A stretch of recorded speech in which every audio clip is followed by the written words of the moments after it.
Found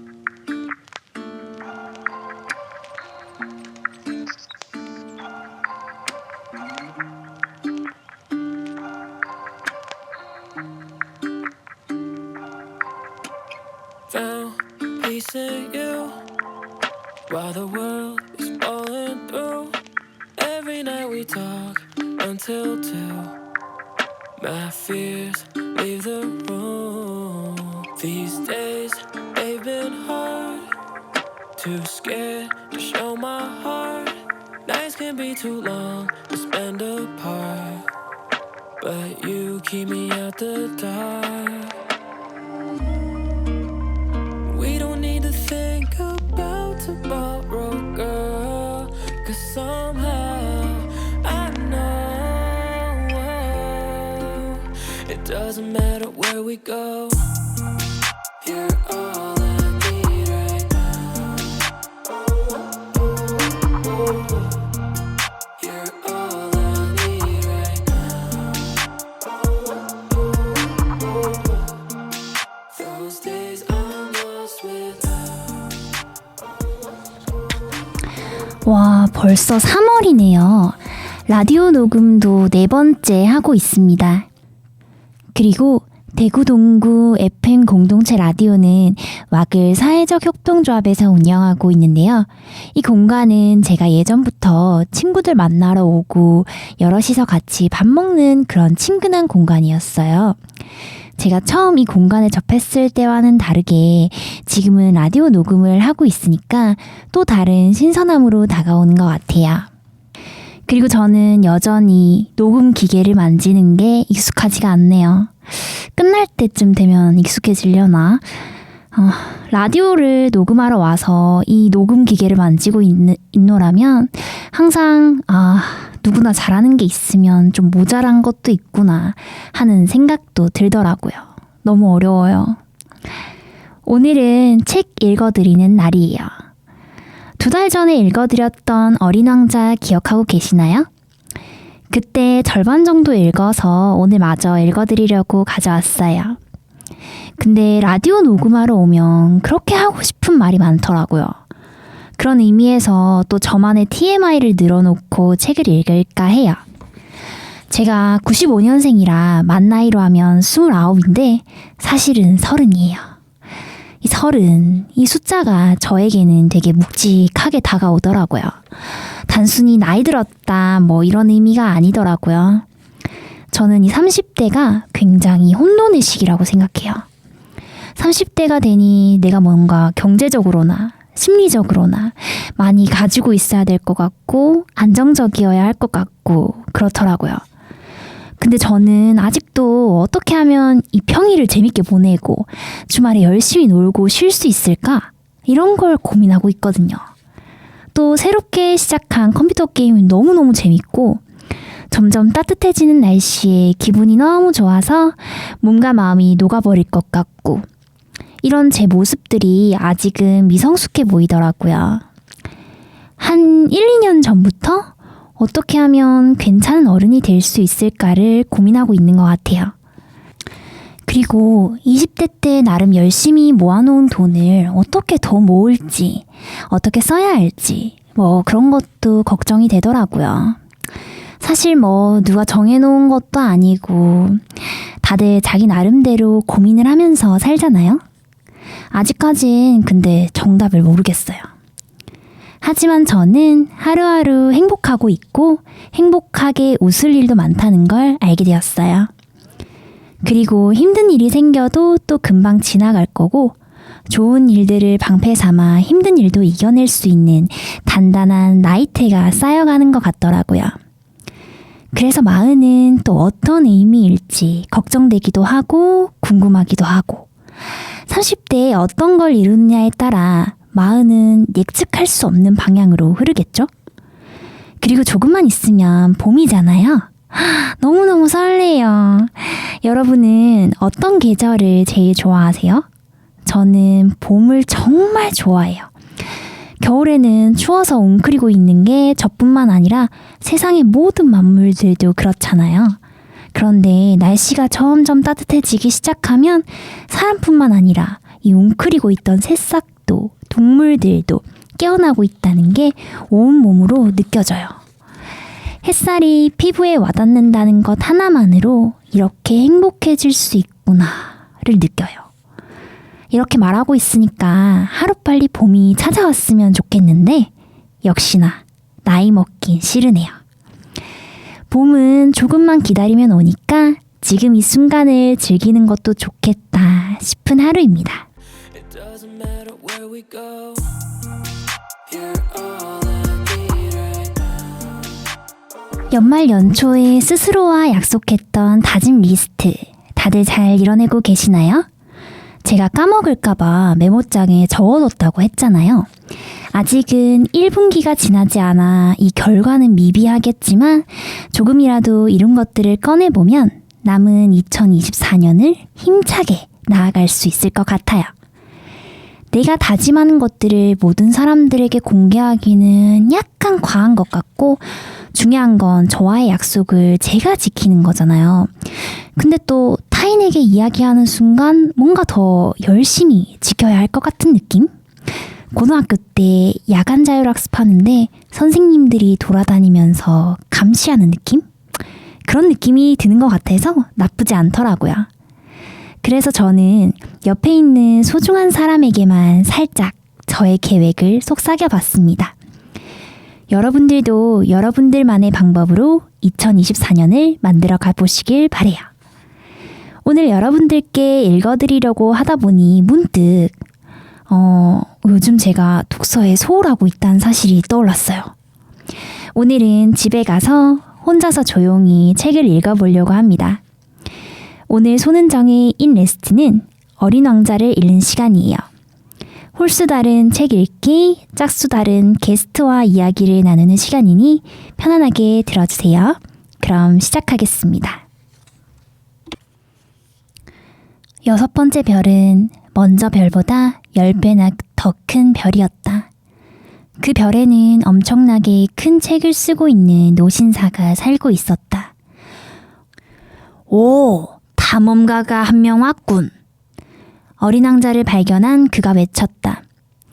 어린 왕자는 테이블 위에 앉아서 숨을 돌렸다. 이렇게 긴 여행은 처음이었다. 어디서 오는 거지? 노신사가 어린 왕자에게 물었다. 이 두꺼운 책은 뭐예요? 여기서 뭘 하고 계세요? 어린 왕자가 말했다. 난 지리학자야. 노신사가 말했다. 지리학자가 뭐예요? 바다, 강, 도시, 산과 사막이 어디에 있는지 아는 사람이다. 그거 참 재밌겠는걸요? 드디어 직업다운 직업을 가진 분을 만났어요. 말을 마친 어린 왕자는 지리학자의 별을 둘러보았다. 이렇게 웅장한 별을 본 것은 처음이었다. 할아버지의 별은 정말 아름다워요. 혹시 넓은 바다가 있나요? 그건 알 수 없단다. 지리학자가 말했다. 아, 그럼 산은요? 그것도 알 수 없단다. 지리학자가 말했다. 그럼 도시나 강, 사막은요? 그것도 알 수가 없구나. 지리학자가 말했다. 할아버지는 지리학자잖아요. 그래, 난 지리학자야. 하지만 탐험가는 아니지. 나에게는 탐험가가 정말 부족해. 도시와 강, 산과 바다, 넓은 바다와 사막을 셈하며 돌아다니는 건 지리학자가 하는 일이 아니야. 지리학자는 아주 중요한 사람이라서 한가로이 돌아다닐 시간이 없어. 지리학자는 자기 연구실을 떠나는 법이 없어. 대신 탐험가들을 만나지. 탐험가들에게 질문하고 그들의 기억을 기록하는 거야. 그들 중 한 사람의 기억에 흥미가 생기면 지리학자는 그 사람의 인성에 대해 조사시킨단다. 그건 왜요? 탐험가가 거짓말을 하면 지리책이 엉망이 될 테니까. 술을 너무 많이 마시는 탐험가도 마찬가지야. 그건 또 왜요? 어린 왕자가 물었다. 술 취한 사람에게 세상이 두 개로 보이니까 술 취한 사람의 말을 듣고 지리책을 쓰면 하나밖에 없는 산을 2개라고 기록하게 될 거야. 제가 아는 사람 중에 엉터리 탐험가가 될 만한 사람이 한 명 있어요. 어린 왕자가 말했다. 그럴 수도 있지. 그래서 탐험가의 인성이 훌륭해 보이면 그 사람이 발견한 걸 조사하도록 시킨단다. 직접 보러 가시나요? 아니, 그러면 일이 너무 복잡해져. 대신 탐험가에게 증거를 가지고 오라고 한단다. 예를 들면 커다란 산을 발견했다고 하면 그 산에 큰 돌을 가져오라고 하는 거야. 지리학자가 갑자기 흥분하며 말했다. 그런데 넌 멀리서 왔잖아. 너는 탐험가가 분명해. 네 별에 대해 이야기해 주겠니? 지리학자는 노트를 펼치고 연필을 깎았다.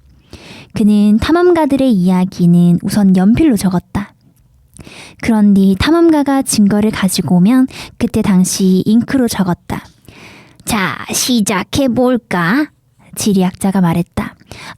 제가 살던 별은 그다지 흥미롭지 않아요. 제 별은 아주 작아요. 그리고 화산이 3개 있어요. 2개는 활화산이고 하나는 불이 꺼진 화산이죠. 하지만 언제 어떻게 될지는 모르는 일이에요. 그래, 모르는 일이지. 지리학자가 말했다. 제 별에는 꽃도 한 송이 있어요. 꽃은 기록하지 않아. 지리학자가 말했다. 왜요? 꽃이 가장 예쁜걸요? 꽃은 일시적인 존재일 뿐이야. 일시적인 존재라는 게 무슨 의미예요? 지리책은 모든 책들 중에서 가장 귀중한 책이야. 지리책이 시대에 뒤떨어질 일은 없어. 산이 다른 곳으로 자리를 옮기는 일은 거의 없거든. 넓은 바다에 물이 마르는 일도 거의 일어나지 않지. 우리는 영원한 것들만 기록해. 하지만 불이 꺼진 화산은 다시 깨어날 수 있어요. 그런데 일시적인 존재가 뭐예요? 우리에겐 화산이 꺼져 있건 깨어 있건 똑같아. 우리에게 중요한 건 산이야. 산은 변함이 없지. 도대체 일시적인 존재라는 게 무슨 뜻이에요? 다시 한번 질문을 하면 포기하는 일이 없는 어린 왕자가 다시 말했다. 그건 곧 사라질 위험이 있음을 의미해. 내 꽃이 곧 사라질 위험에 있단 말씀이세요?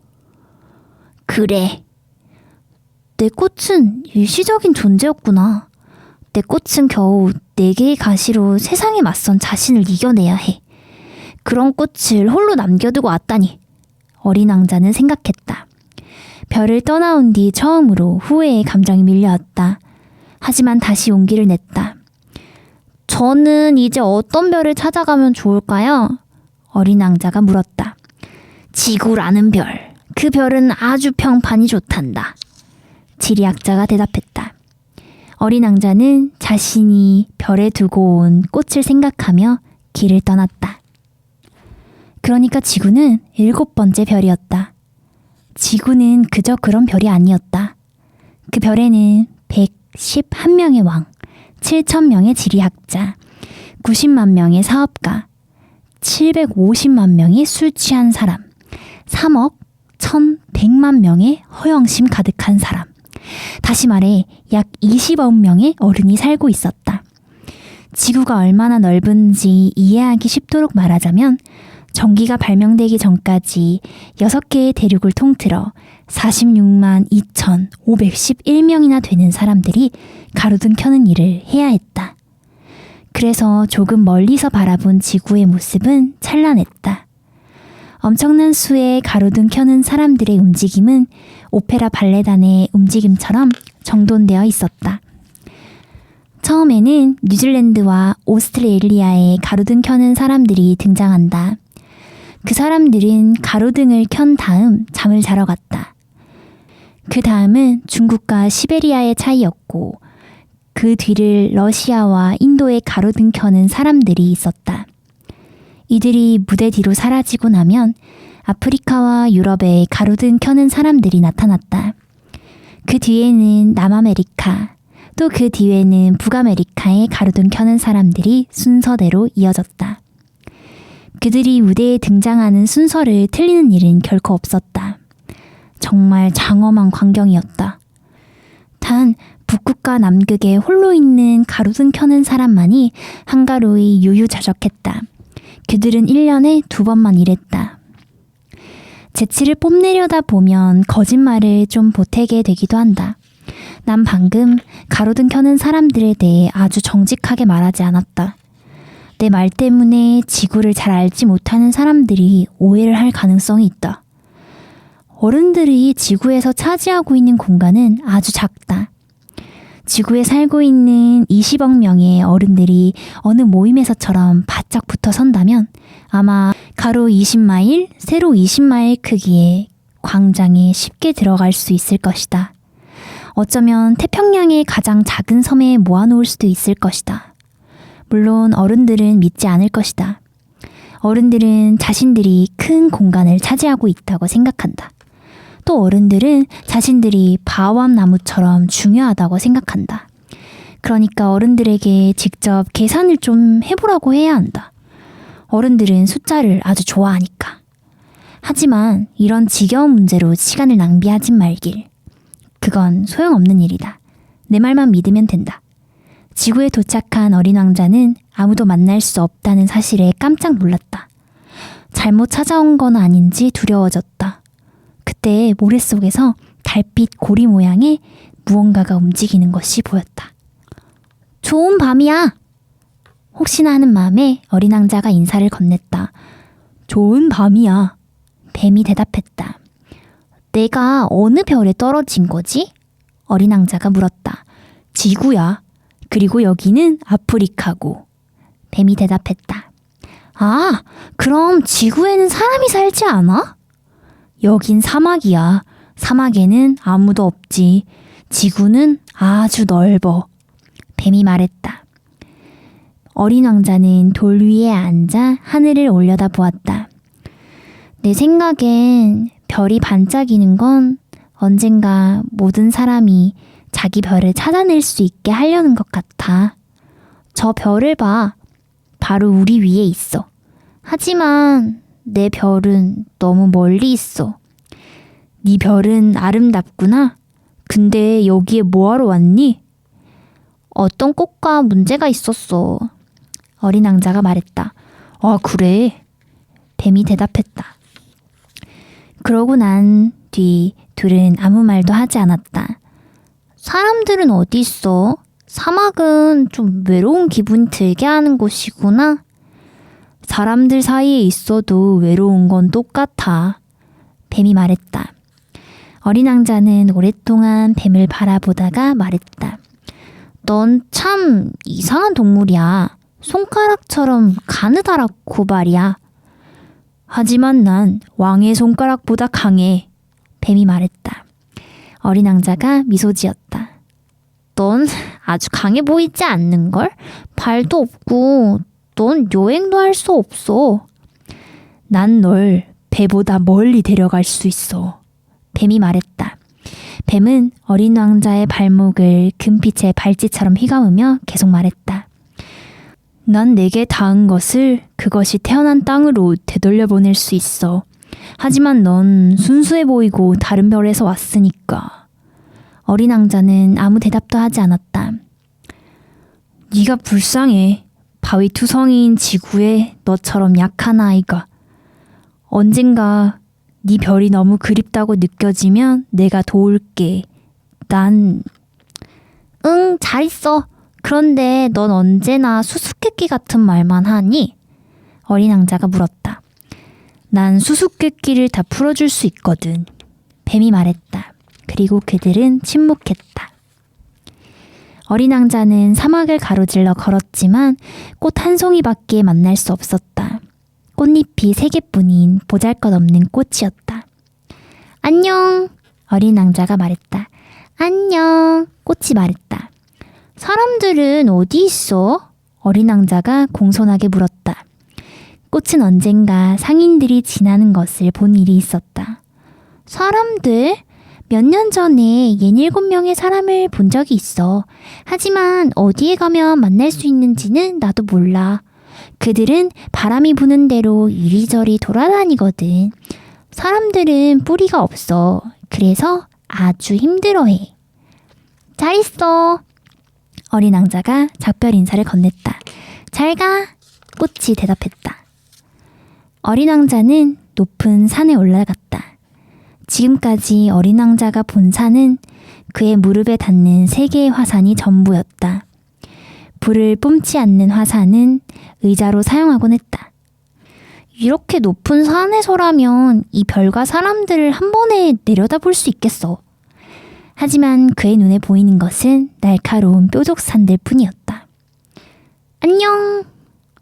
어린 왕자는 무턱대고 인사했다. 안녕, 안녕, 안녕. 메아리가 대답했다. 너흰 누구야? 어린 왕자가 물었다. 너흰 누구야? 너흰 누구야? 너흰 누구야? 메아리가 대답했다. 우리 친구하자. 난 외로워. 어린 왕자가 말했다. 난 외로워. 난 외로워. 난 외로워. 메아리가 대답했다. 참 이상한 별이야. 아주 메마르고 뾰족하고 소금투성이야. 게다가 사람들은 상상력이라고는 없어. 남이 한 말만 되풀이해서 이야기해. 내 별의 그 꽃은 언제나 먼저 이야기를 건넸었는데. 어린 왕자는 모래와 바위와 눈을 뚫고 오랫동안 걸었다. 그리고 마침내 길을 하나 발견했다. 길은 언제나 사람들이 있는 곳으로 나 있기 마련이다. 안녕! 어린 왕자가 말했다. 그곳은 장미꽃이 만발한 정원이었다. 안녕! 장미꽃들이 말했다. 어린 왕자는 장미꽃들을 바라보았다. 모든 꽃이 어린 왕자의 별에 남겨진 꽃과 닮아 있었다. 너흰 누구야? 깜짝 놀란 어린 왕자가 물었다. 우린 장미야. 장미들은 말했다. 아, 어린 왕자는 자기 자신이 아주 불쌍하게 느껴졌다. 그의 꽃은 온 우주에 자기와 같은 꽃은 오직 하나뿐이라고 말하곤 했었다. 그런데 그 정원에는 그 꽃과 비슷한 꽃이 5,000송이나 피어있는 것이다. 내 꽃이 이걸 본다면 엄청 자존심 상해할 거야. 웃음거리가 되지 않으려면 기침을 아주 심하게 해대겠지? 숨이 넘어가는 척을 할지도 몰라. 그러면 난 간호하는 시용을 해야 할 거야. 그렇게 하지 않으면 그 꽃은 정말로 죽을 수도 있어. 내가 죄책감을 느끼게 하려고 말이야. 어린 왕자는 계속 생각했다. 세상에 단 하나밖에 없는 꽃을 가진 줄 알고 부자라고 믿었는데 내가 가진 건 그냥 평범한 장미꽃이었어. 이 꽃과 무릎까지도 닿지 않는 3개의 화산. 그중 하나는 아마도 영원히 불을 뿜지 않을지도 몰라. 고작 이것만 가지고는 난 위대한 왕자가 되지 못할 거야. 어린 왕자는 풀밭에 엎드려 울어버렸다. 여우가 나타난 건 그때였다. 안녕. 여우가 말했다. 안녕. 어린 왕자가 공손하게 대답하며 뒤를 돌아보았지만 아무것도 보이지 않았다. 난 여기 있어. 사과나무 아래. 너 누구야? 아주 예쁘구나. 어린 왕자가 말했다. 난 여우야. 여우가 말했다. 이리 와서 나하고 같이 놀자. 난 지금 너무 슬퍼. 어린 왕자가 여우에게 부탁했다. 난 너하고 같이 놀 수 없어. 난 길들여지지 않았거든. 여우가 말했다. 아, 미안해. 어린 왕자가 대답했다. 하지만 잠시 생각을 한 뒤 어린 왕자가 물었다. 근데 길들여진다는 게 무슨 의미야? 넌 이곳에 사는 애가 아니구나. 여기서 뭘 찾고 있는 거야? 여우가 말했다. 사람들을 찾고 있어. 길들여진다는 게 무슨 뜻이야? 어린 왕자가 말했다. 사람들은 말이지 총을 가지고 사냥을 해. 그건 정말 난감한 일이야. 사람들은 닭도 키우지. 그게 사람들의 유일한 장점이야. 너도 닭을 찾고 있어? 난 친구를 찾고 있어. 그런데 길들여진다는 게 무슨 의미야? 그건 사람들이 너무나 잊고 있는 건데 관계를 맺는다는 의미야. 관계를 맺는다고? 넌 아직 나에게 수많은 아이들과 하나도 다를 게 없는 아이일 뿐이야. 그러니까 난 네가 필요하지 않아. 너도 내가 필요하지 않고. 너에게 나는 수많은 다른 여우들과 다를 바 없는 한 마리 여우일 뿐이거든. 하지만 네가 나를 길들인다면 우리는 서로 필요하게 되는 거야. 나는 너에게 이 세상 단 하나뿐인 아이가 되는 거고 너는 나에게 이 세상 단 하나뿐인 여우가 되는 거야. 조금은 알 것 같아. 내 별에 꽃 한 송이가 있어. 내 생각엔 그 꽃이 날 길들인 것 같아. 어린 왕자가 말했다. 그럴 수도 있지. 지구에는 온갖 일들이 다 일어나니까. 여우가 말했다. 아니, 그건 지구에서 일어난 일이 아니야. 어린 왕자가 말했다. 여우는 아주 놀란 것처럼 보였다. 다른 면에서 있었던 일이라는 거야? 응. 그 별에는 사냥꾼들이 있어? 아니. 그래? 흥미가 좀 생기는걸? 그럼 닭은? 없어. 완벽한 건 없다니까. 여우는 한숨을 쉬더니 계속 말했다. 내 삶은 단조로워. 나는 닭을 쫓고 사람들은 나를 쫓지. 닭은 모두 비슷하게 생겼고 사람도 모두 비슷하게 생겼어. 그래서 말하자면 좀 따분해. 네가 날 길들인다면 내 삶은 햇볕이 든 것처럼 환해질 거야. 난 네 발소리가 다른 어떤 발소리와도 다르다는 걸 알게 될 거야. 다른 발소리는 날 땅속으로 숨게 만들어. 하지만 네 발소리는 음악처럼 날 밖으로 불러낼 거야. 그리고 저길 봐. 밀밭이 보여? 난 빵을 먹지 않아. 밀은 내게 아무 소용이 없어. 밀밭을 봐도 아무 생각이 떠오르지 않아. 그건 설글픈 일이야. 하지만 네 머리카락은 금빛이구나. 네가 날 길들이게 되면 멋지겠는걸? 황금색 밀을 볼 때마다 네가 떠오를 테니까. 그럼 난 밀밭 사이로 불어오는 바람도 좋아하게 될 거야. 여우는 입을 다물었고 어린 왕자는 오랫동안 바라보았다. 부탁이야. 날 길들여줘. 여우가 말했다. 나도 그러고 싶어. 하지만 난 시간이 별로 없는걸. 친구들은 찾아야 하고 배워야 할 것들도 많아. 어린 왕자가 대답했다. 누구든 자기가 길들인 것만 알 수 있기 마련이야. 사람들은 이제 새로 무언가를 알게 될 시간이 없어. 사람들은 상점에서 다 만들어진 것들만 사. 하지만 친구를 만들어 파는 상점은 없으니까 사람들은 이제 친구가 없어. 친구를 갖길 원한다면 날 길들여줘. 어떻게 해야 돼? 어린 왕자가 말했다. 참을성을 길러야 해. 우선 내게서 좀 떨어져서 풀밭에 앉아봐. 난 널 곁눈질해 볼 거지만 넌 아무 말도 하지 말아야 해. 말은 오해의 근원이거든. 그리고 넌 매일 조금씩 다가와 앉으면 돼. 다음날 어린 왕자가 다시 여우를 찾아왔다. 같은 시간에 오는 편이 더 좋았을걸. 가령 네가 오후 4시에 온다면 난 3시부터 행복해지기 시작할 거야. 시간이 지날수록 난 더 행복해지겠지? 4시가 되면 벌써 난 설레고 안절부절 못할 거야. 그러면서 행복의 가치를 알게 되는 거지. 하지만 네가 아무 때나 찾아온다면 언제 마음의 준비를 해야 할지 알 수 없잖아. 그래서 의식이 필요해. 여우가 말했다. 의식이 뭐야? 어린 왕자가 말했다. 그것도 사람들이 너무 잊고 사는 거야. 의식은 어떤 날을 다른 날들과 다르게, 어떤 시간을 다른 시간들과 다르게 만드는 거란다. 예를 들면 날 쫓는 사냥꾼들에게는 의식이 있어. 그들은 목요일이면 마을 소녀들과 춤을 추지. 그러니까 내게 목요일은 멋진 날인 거야.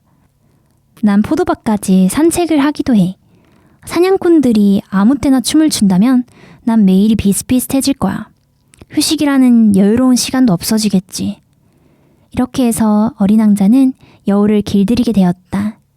헤어질 시간이 다가왔을 때 여우가 이렇게 말했다. 아, 눈물 나려고 해.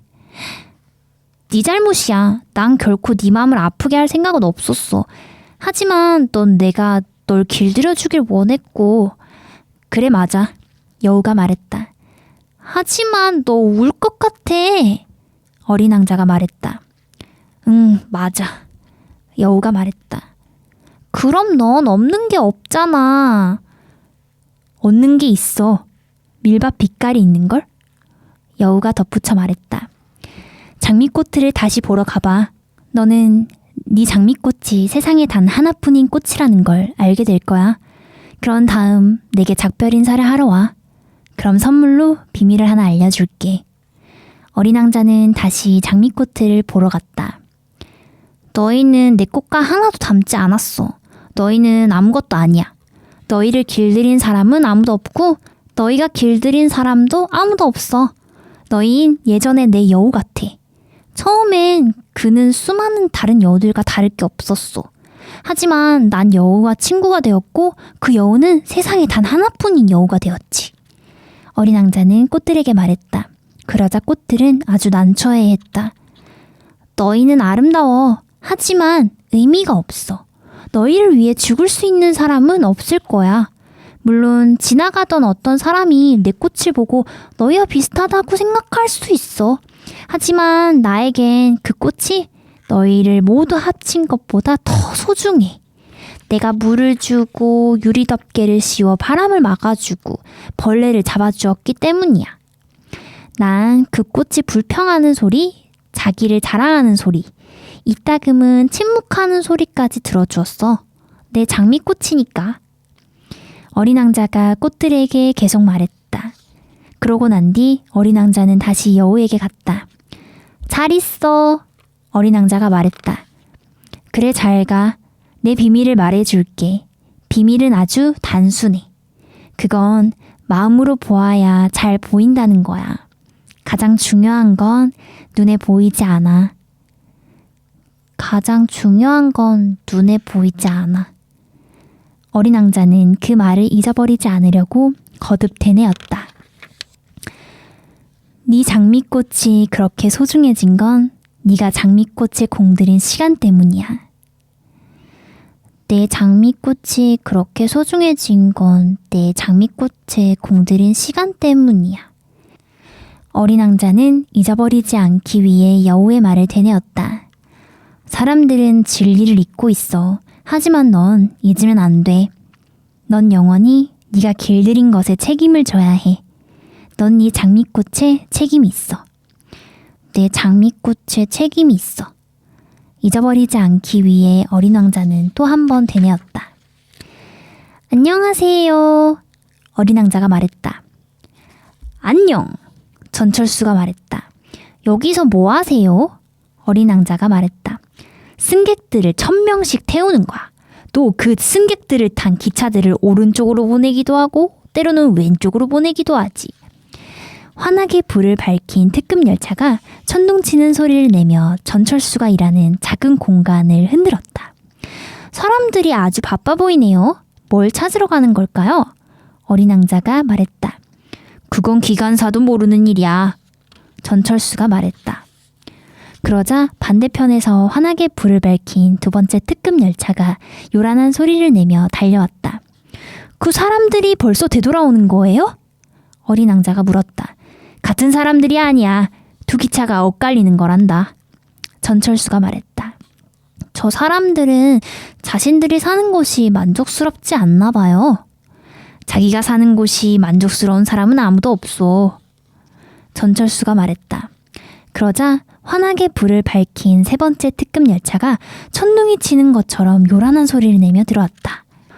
이 사람들은 첫 번째 기차의 승객들을 쫓아가는 건가요? 어린 왕자가 물었다. 그들은 아무것도 쫓아가지 않아. 기차 안에서 잠을 자거나 하품을 하지. 오직 아이들만 유리창에 코를 바짝 대고 창밖을 본단다. 자기들이 뭘 찾는지 아는 건 아이들 뿐이에요. 아이들은 낡은 헝겊 인형에 시간을 쏟아부어요. 그렇게 낡은 헝겊 인형은 아주 소중한 것이 되죠.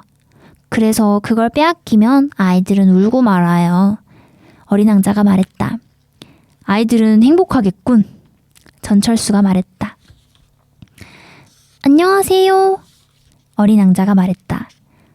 안녕. 상인이 말했다. 그 사람은 갈증을 가라앉히는 효과가 있는 새로 나온 알약을 파는 상인이었다. 일주일에 한 번 먹으면 물을 마시고 싶은 생각이 더 이상 들지 않는 약이었다. 이걸 왜 파는 거예요? 어린 왕자가 말했다.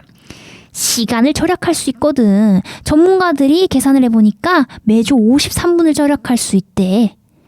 그럼 그 53분 동안 뭘 하는데요? 자기가 원하는 걸 하지. 어린 왕자는 생각했다. 나라면 나에게 여유롭게 보낼 수 있는 53분이 생긴다면 샘물을 향해 아주 천천히 걸어갈 거야.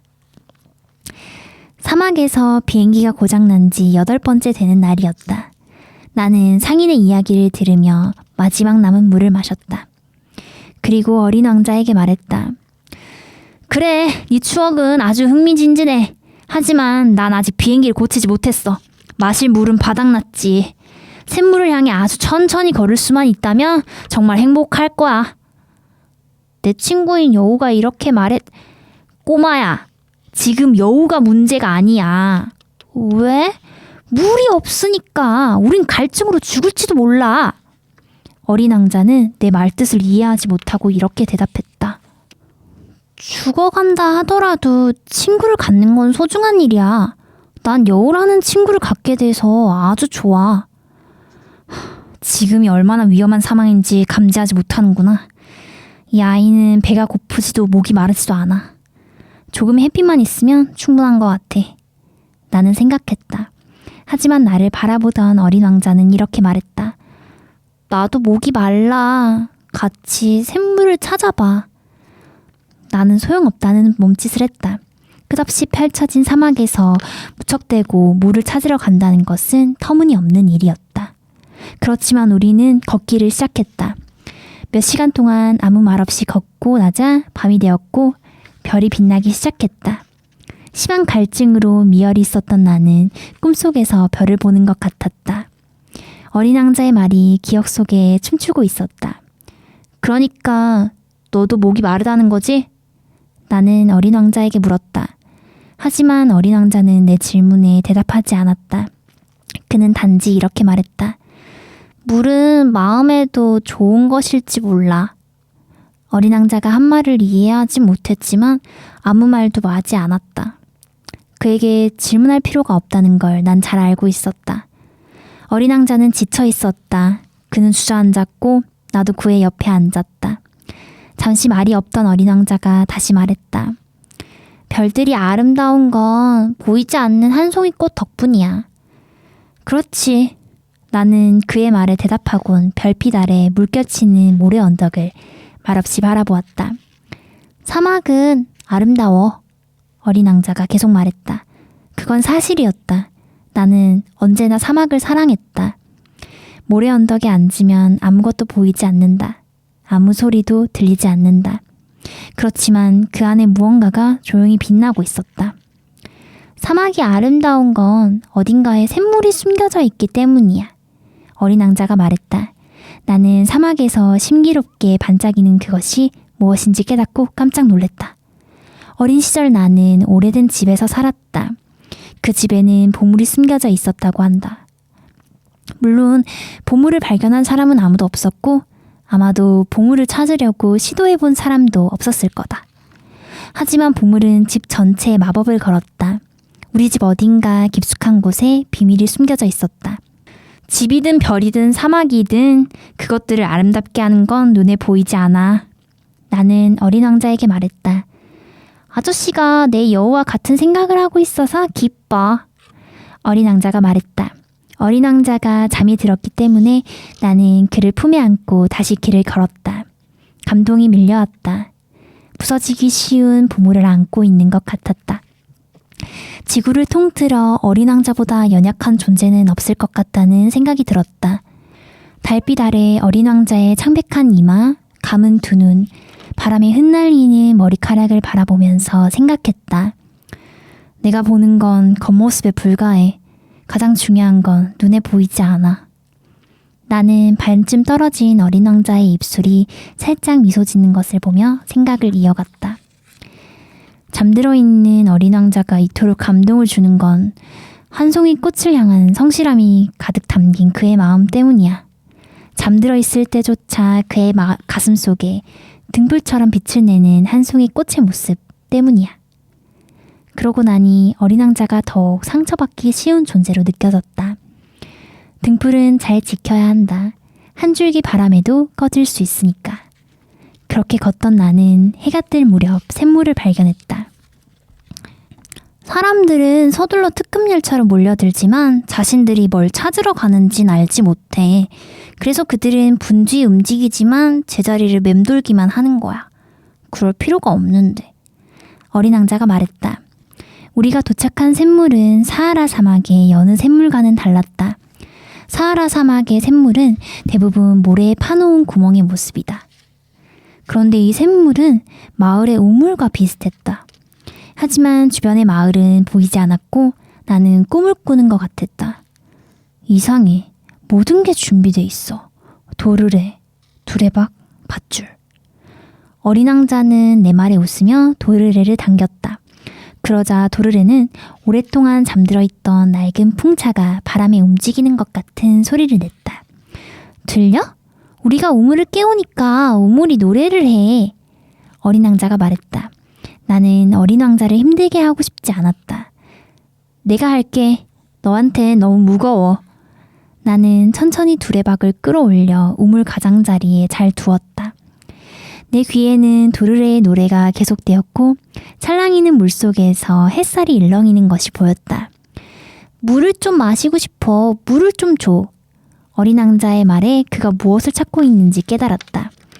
나는 물통을 그의 입술에 대주었다. 어린 왕자는 두 눈을 감은 채 물을 마셨다. 물은 축제처럼 감미로웠다. 이 물은 단순한 먹을 것 이상이었다. 그것은 별빛 아래에서 걷고 도르래 노랫소리에 맞춰 나의 두 팔이 노동한 대가로 태어났다. 이 물은 마치 선물처럼 기분을 좋게 만들었다. 어린 시절 크리스마스 트리의 불빛, 자정 미사의 음악, 사람들의 부드러운 미소가 내가 받은 크리스마스 선물을 빛나게 해주었던 것처럼 말이다. 지구 사람들은 정원 하나에 5,000송이의 장미를 키워. 하지만 자기들이 찾는 걸 그 안에선 발견하지 못해. 그래, 네 말이 맞아. 하지만 그들이 찾는 걸 단 한 송이의 꽃이나 한 모금의 물에서 찾을 수 있어. 물론이야. 하지만 그건 눈에 보이지 않아. 마음으로 찾아야 해. 나는 물을 마시고 크게 숨을 내쉬었다. 해뜰녘 빛을 받은 모래는 꿀빛깔을 띈다. 나는 이 꿀빛깔에서도 행복했다. 마음을 힘들게 할 필요가 어디에도 없었다. 약속을 지켜줘. 내 곁으로 다가온 어린 왕자가 부드럽게 말했다. 약속? 무슨 약속? 아저씨가 말했잖아. 양의 입마개. 난 그 꽃에 책임이 있거든. 나는 주머니에서 그림을 몇 장 꺼냈다. 어린 왕자는 그림을 보더니 웃으며 말했다. 아저씨가 그린 바오밥나무는 양배추 같아. 아, 그래? 나는 내가 그린 바오밥나무를 아주 자랑스러워했는데. 아저씨가 그린 여우는 귀가 뿔 같아. 너무 길어. 어린 왕자는 계속 웃었다. 너무하잖아. 나는 속이 들여다보이거나 들여다보이지 않는 모아뱀밖에 그릴 줄 모른단 말이야. 아, 그건 괜찮아. 아이들이 다 알고 있으니까. 나는 연필로 입마개를 그려 어린 왕자에게 건네면서 마음이 조마조마했다. 너 내가 모르는 계획이 있는 거야? 하지만 그는 내 말에 대답하지 않았다. 대신 이렇게 말했다. 내일은 내가 지구에 떨어진 지 1년째 되는 날이야. 그러더니 잠시 입을 다물다가 계속 말했다. 바로 이 근처에 떨어졌어. 그는 얼굴을 붉혔다. 나는 이유를 알 수 없는 슬픔을 다시 느꼈다. 그러는 사이 한 가지 의문이 떠올랐다. 너를 처음 만나는 날 아침 말이야. 네가 사람들이 사는 곳에서 수천 마일이나 떨어져 혼자 걷고 있었던 건 우연이 아니었던 거야? 너 네가 떨어진 곳으로 되돌아가고 있었던 거야? 어린 왕자는 계속 얼굴을 붉혔다. 나는 조금 주저하면서 덧붙였다. 1년이 되었기 때문에? 어린 왕자는 다시 얼굴을 붉혔다. 그는 어떤 대답도 하지 않았다. 하지만 얼굴을 붉힌다는 건 그렇다는 의미가 아닐까? 아, 난 두려워. 나는 그에게 말했다. 이제 아저씨는 아저씨 일을 해야 해. 아저씨는 비행기로 되돌아가야지. 난 여기서 기다릴게. 내일 저녁에 다시 와. 어린 왕자가 말했다. 하지만 마음이 놓이지 않았다. 나는 여우를 떠올렸다. 길들여진다는 건 눈물을 흘릴 일이 생긴다는 것일지도 모른다. 우물 옆에는 오래된 돌담이 무너져 있었다.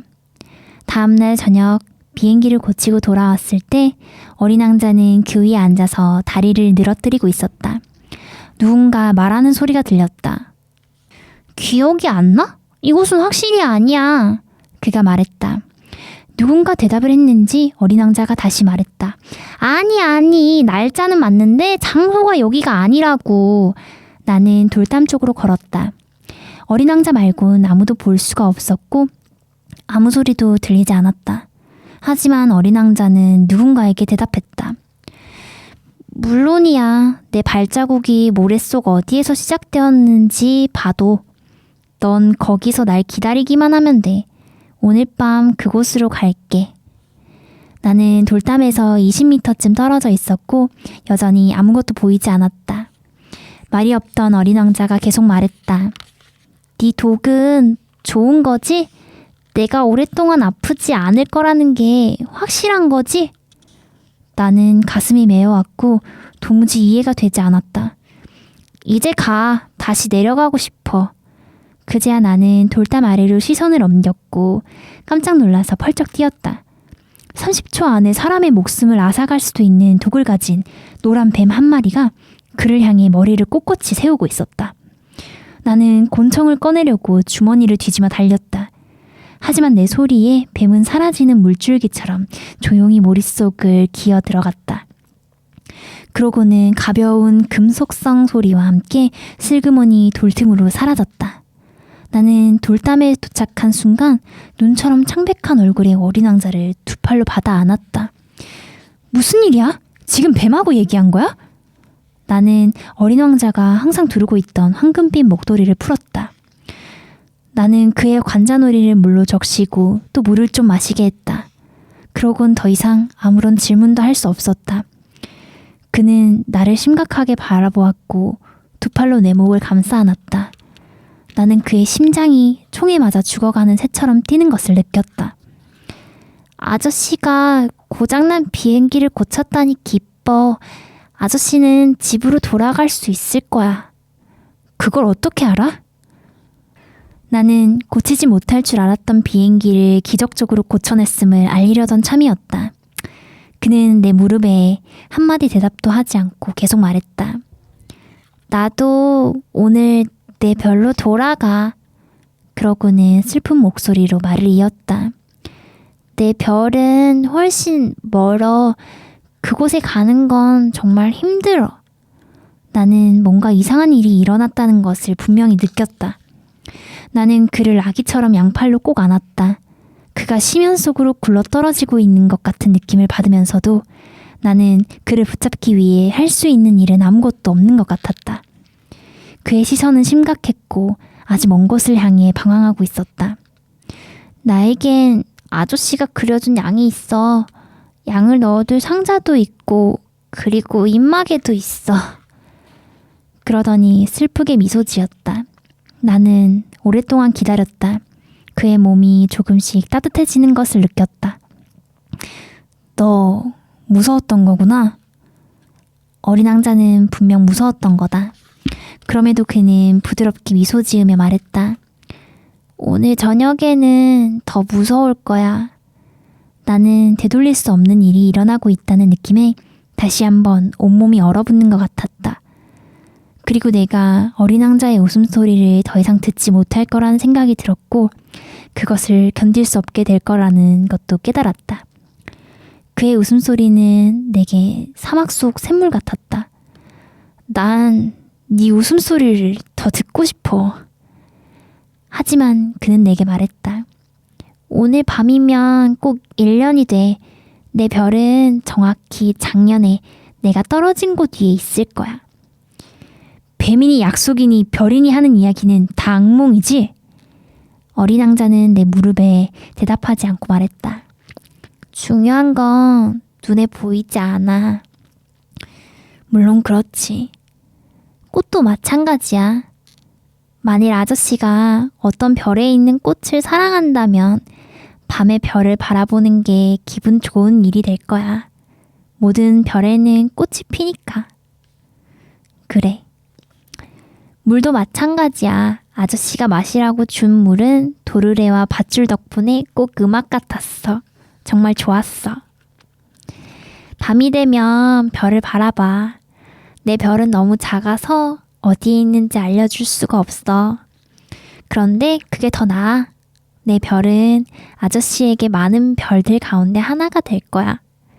그럼 아저씨는 어느 별이든 바라보면서 즐거울 거고 그 별들은 모두 아저씨의 친구가 되어줄 거야.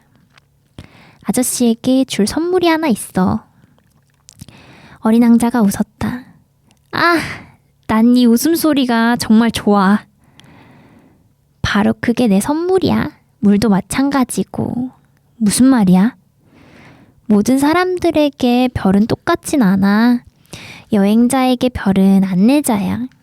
어떤 사람에게 별은 작은 불빛에 지나지 않지. 과학자에게 별은 풀어야 할 문제야.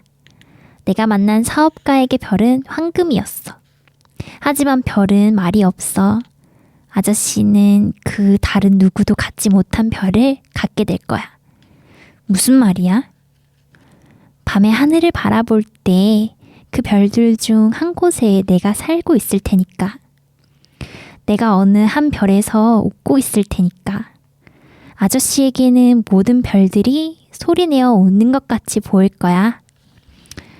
그러고는 어린 왕자는 다시 한번 웃었다. 그리고 슬픔이 가라앉으면 아저씨는 나를 만난 걸 기쁘게 생각할 거야. 아저씨는 언제나 내 친구일 거야. 아저씨는 나와 함께 웃고 싶어질 거고 그럴 때면 이따금 창문을 열겠지.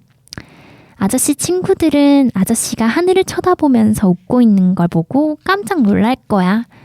그럼 친구들에게 이렇게 말해줘. 응, 별들은 언제나 날 웃게 해. 아저씨 친구들은 아저씨가 정신이 이상해졌다고 생각할지도 몰라. 그럼 난 아저씨한테 몹쓸 짓을 한 셈이 되겠네. 어린 왕자는 다시 웃었다. 그건 마치 내가 아저씨한테 별들 대신 웃을 줄 아는 작은 방울들을 준 것 같을 거야. 어린 왕자는 다시 한 번 더 웃었다. 그러더니 이내 심각한 얼굴로 말했다. 오늘 밤 아저씨도 알지. 오지 마. 네 곁을 떠나지 않을 거야.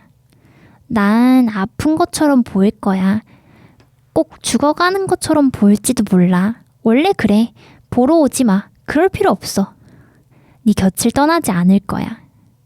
하지만 그는 걱정스러운 것 같았다. 이 말을 하는 건 뱀 때문이기도 해. 아저씨를 물면 안 되니까. 뱀들은 심술구져. 장난삼아 물 수도 있어. 어린 왕자는 뭔가에 안심한 것 같았다. 하긴 2번 물 땐 독이 없다고 했으니까. 그날 밤 나는 어린 왕자가 길을 떠나는 것을 보지 못했다. 그는 조용히 사라졌다. 내가 겨우 따라잡는 데 성공했을 때 그는 빠른 걸음으로 단호하게 걷고 있었다. 그는 그저 이렇게 말했다. 아, 아저씨네.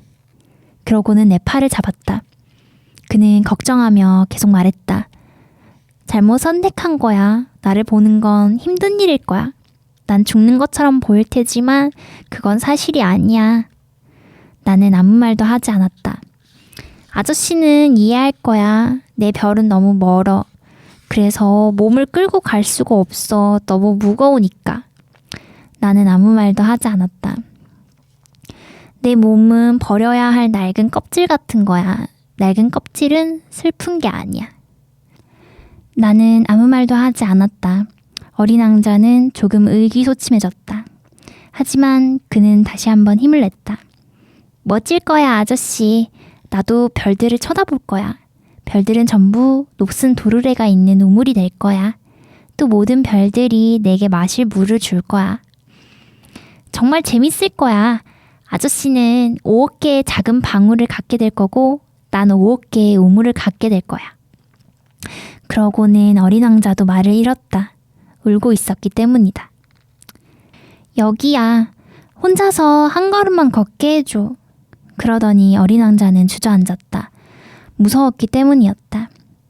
그가 다시 말했다. 있잖아. 내 꽃. 난 내 꽃에 책임이 있어. 그 꽃은 너무 연약해. 그리고 너무 순진해. 세상에 맞서서 자신을 보호할 것이라곤 네 개의 가시뿐인걸. 그는 잠시 더 망설이더니 몸을 일으켰다. 그는 한 걸음을 내딛었다. 나는 움직일 수 없었다. 어린 왕자의 발목 근처에서 노란 빛이 반짝였다. 그는 한순간 움직이지 않았다. 소리도 지르지 않았다. 그는 마치 나무가 쓰러지듯 부드럽게 쓰러졌다. 모래 때문에 소리조차 들리지 않았다. 오랜만에 읽은 어린 왕자 읽다 보니까 목이 좀 메었던 것 같아요. 생각보다 어린 왕자 되게 슬픈 내용이네요. 길들어진다는 것 자체가 사랑하게 된다는 말 아닐까요? 특별히 대단하기 때문이 아니라 그 존재만으로 사랑하게 되는 것들이 있으니 이제는 마음이 간다면 그냥 받아들이려고 합니다. 여러분은 오늘 어떤 걸 사랑하셨나요? 저는 요즘 아침에 제일 먼저 마시는 따뜻한 차를 사랑하고 퇴근 시간도 사랑하고 생각보다 따뜻해지고 있는 날씨를 사랑하게 되었어요.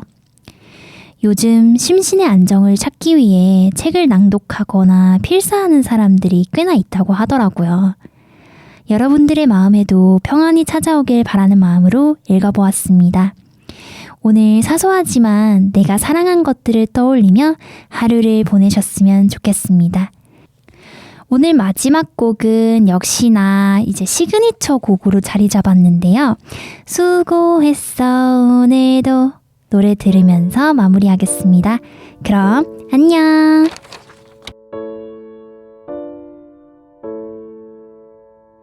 세상 사람들 모두 정답을 알긴 할까? 힘든 일은 왜 한 번에 일어날까?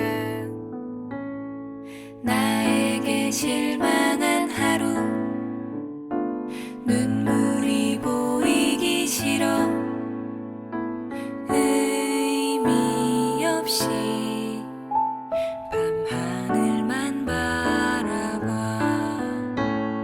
작게 열어둔 문틈 사이로 슬픔보다 더 큰 외로움이 다가와 더 나 수고했어 오늘도